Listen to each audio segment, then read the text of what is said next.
very good, so it's not going to be an extremely long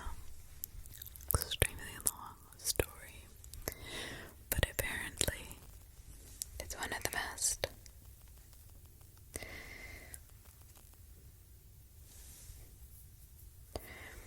Gertrude Atherton. While I know very little about this author, and I do not profess to know much, I do note is that, according to the Library of America, she has written some scary, creepy stories. Like continental undetached, tired early of grouse shooting to stand proper against a solid fence while his host's workmen routed up the birds with long poles and drove them towards the waiting guns, making him feel himself a parody on the ancestors who had roamed the moors and forests of this West Riding of Yorkshire in hot pursuit of game worth the killing. But when in England in August, he always accepted whatever proffered for the season, and invited his host to shoot pheasants on his estates in the south. The amusements of life, he argued, should be accepted with the same philosophy as its ills. It had been a bad day. A heavy rain had made the moors so spongy that it fairly sprang beneath the feet. Whether or not the grouse had haunts of their own wherein they were immune from rheumatism, the bag had been small. The women, too, were an unusually dull lot, with the exception of a new-minded debutante who bothered Weigel at dinner by demanding the verbal restoration of the vague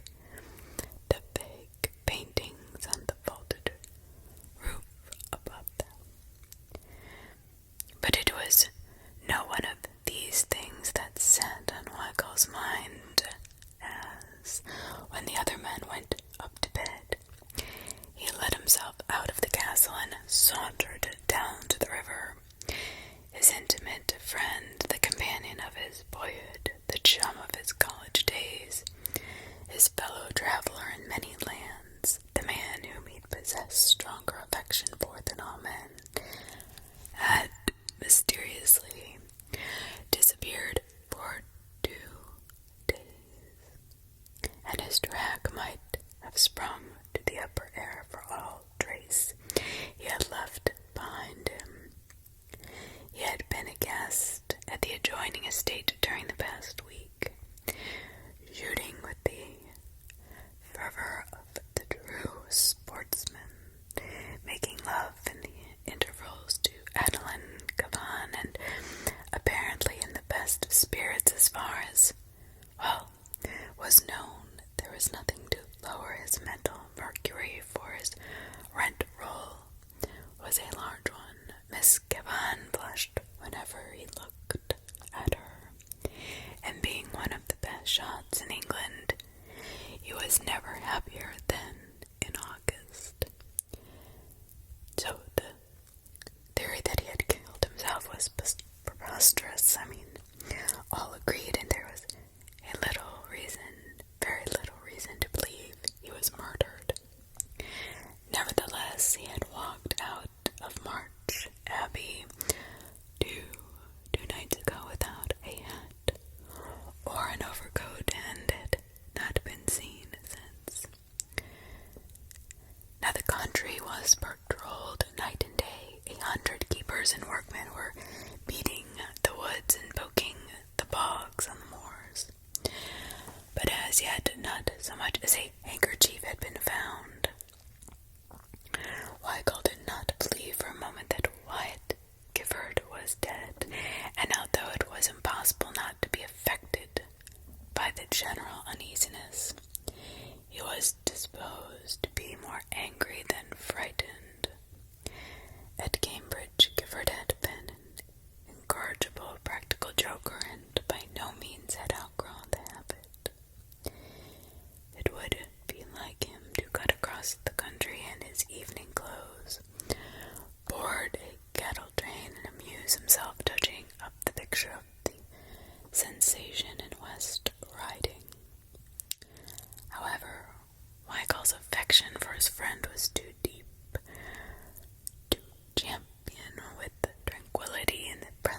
This night there was no moon, but the stars sprinkled their gold, yellow light upon the pretty belt of water, flowing placidly past wood and ruin, between green masses of overhanging rocks or sloping banks tangled with tree and shrub, leaping occasionally over stones with the harsh notes of an angry scold to recover its equanimity the moment the way was clear again. It was very dark in the depths where Weigel trod.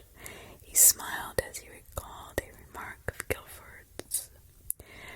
He said in English, wood is like a good many of other things in life, very promising at a distance, but a hollow mockery when you get within. You see daylight on both sides, and the sun freckles the very break-in. Our woods need the night to make them seem what they ought to be, what they once were before our ancestors' descendants demanded so much more money, and these so much more various days. Weigel strolled along, smoking and thinking of his friend, his pranks, his personality, his love, his affections, his many meetings and times with him, many of which had done more credit to his imagination than this, and recalling conversations that had lasted the night through. Just before the end of the London season, they had walked the streets one hot night after a party, discussing the various theories of the soul's destiny. That afternoon they had met at the coffin of a college friend whose mind had been a blank for the past three years. Some months previously they had called at the asylum to see him. His expression had been senile, his face imprinted with the record of debauchery. In death the face was placid, intelligent, without ignoble lineation, the face of the man they had known at college. Weigel and Gifford had no time to comment there, and the afternoon and evening were full. But coming forth from the house of festivity together, they had reverted almost at once to the topic. You know, I cherish the theory, Guilford had said, that the soul sometimes lingers in the body after death. During madness, of course, it is an impotent prisoner, albeit a conscious one. Fancy its agony and its horror. What more natural than that? When the life spark goes out, the tortured soul should take possession of the vacant skull and triumph once more for a few hours while old friends look their last. It has had time to repent while compelled to crouch and behold the result of its work, and it has shrived itself into a state of comparative purity. If I had my way, I should stay inside my bones until the coffin had gone into its niche, that I might obviate from my poor old comrade the tragic impersonality of death. And I should like to see justice done to it, as it were, to see it lowered amongst its ancestors with the ceremony and solemnity that are its due. I am afraid that if I dissevered myself too quickly, I should yield to curiosity and hasten to investigate the mysteries of space. You believe in the soul as an independent entity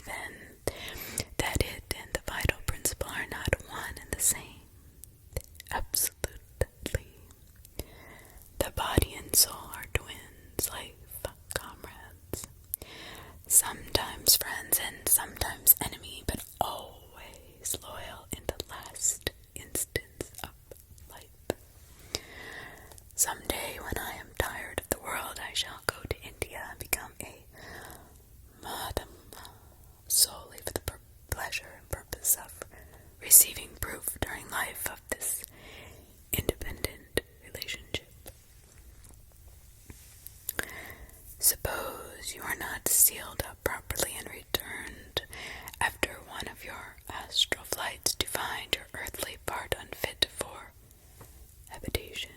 It is an experiment I don't think I should care to try unless even juggling with soul and flesh had palled. That would not be an uninteresting predicament. I should rather enjoy experimenting with broken machinery. The high, wild roar of water smote suddenly upon Michael's ear and jacked his memories. He left the wood and walked out on the huge slippery stones which nearly closed the river wharf at this point, and watched the waters boil down into the narrow paths with their furious, untiring energy. The black quiet of the woods rose high on either side. On either side. The stars seemed colder and whiter than they had before, just above him. On either hand, the perspective of the river might have run into a rayless cavern. There was no lonelier spot in England, nor one had the right to claim so many ghosts, if ghosts there were. Weigel was not a coward, but he recalled uncomfortably the tales of those that had been done to death in the stride. Wordsworth, the boy of Egremont, had been disposed of by the practical Whitaker, but countless others more venturesome than wise had gone down into that narrow boiling course, never to appear in the still pool a few yards beyond. Below the great rocks which formed the walls of the stride was believed to be a natural vault, onto whose shelves the dead were drawn. The spot had an ugly fascination.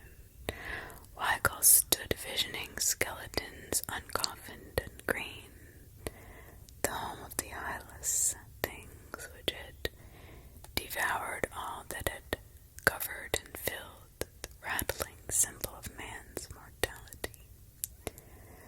Then fell to wondering if anyone had attempted to leap. Yes, had attempted to leap the stride of late. Covered with slime, he had never seen the stride look so treacherous. He shuddered and turned away, and impelled, despite his manhood, to flee the spot. As he did so, something tossing in the foam below the fall, something as white, yet independent of it, caught his eye and arrested his step. Then he saw that it was describing a contrary motion to the rushing water, an upward backward motion. Weigel stood rigid, breathless. He fancied he'd heard the crackling of his hair.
was in the same place, still gesticulating as wildly. The body was undoubtedly caught in the rocks below, perhaps already halfway along one of those hideous shelves. Michael let himself down upon a lower rock, braced his shoulder against the mass beside him, then leaning out over the water, thrust the branch into the hand. The fingers clutched it convulsively. Michael touched, tugged, pulled as powerfully as he could. His own feet dragged perilously near the edge. For a moment he produced no impression. Then an arm shot above the water. The blood sprang to Michael's head. He was choked with the impression that the stride had him in her throat, in her strong swallow of a throat, in her roaring hold in the depths of her deep cavernous. But then he saw nothing. The mist cleared, the hand and arm were nearer, although the rest of the body was still concealed by the foam.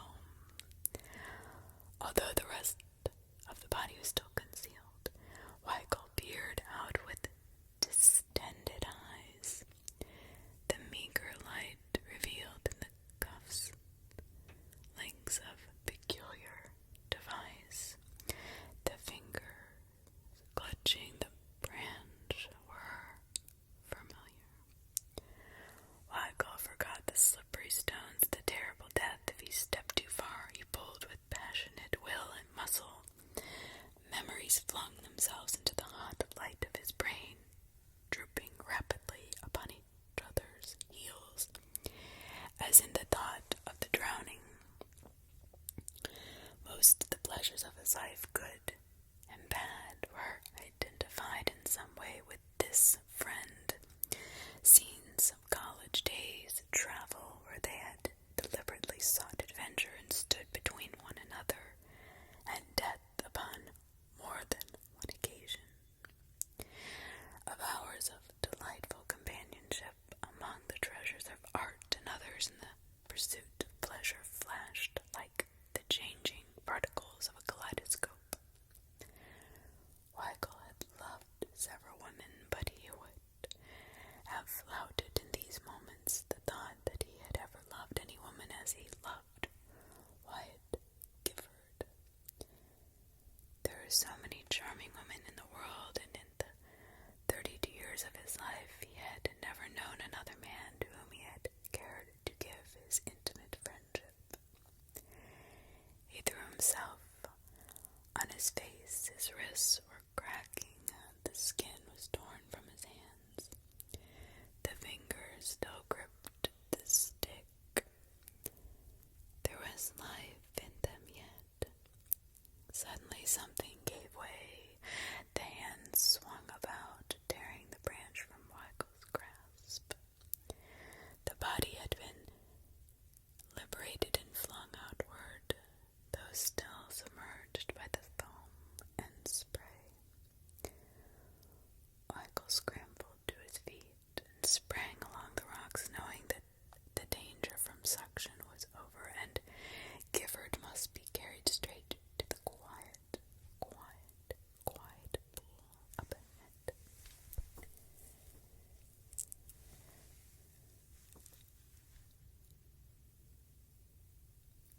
Gifford was a fish in the water and could live under and longer than most men. If he survived this, it would not be the first time that his pluck and science have saved him from drowning. Michael reached the pool.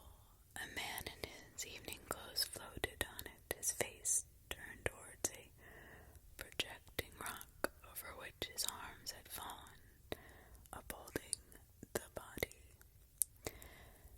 The hand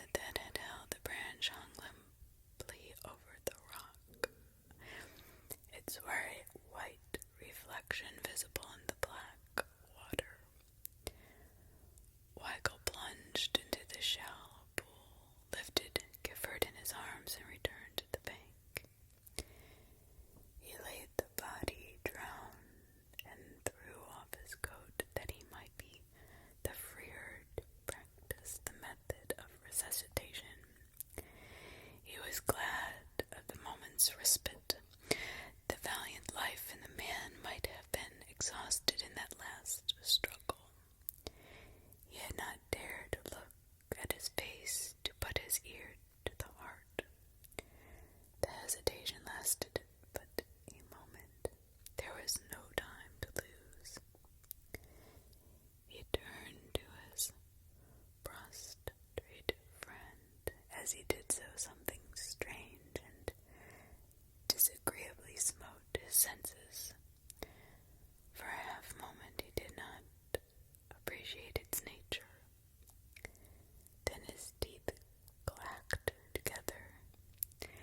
His feet, his outstretched arms pointed towards the woods. But he sprang to the side of the man and bent down and peered into his face.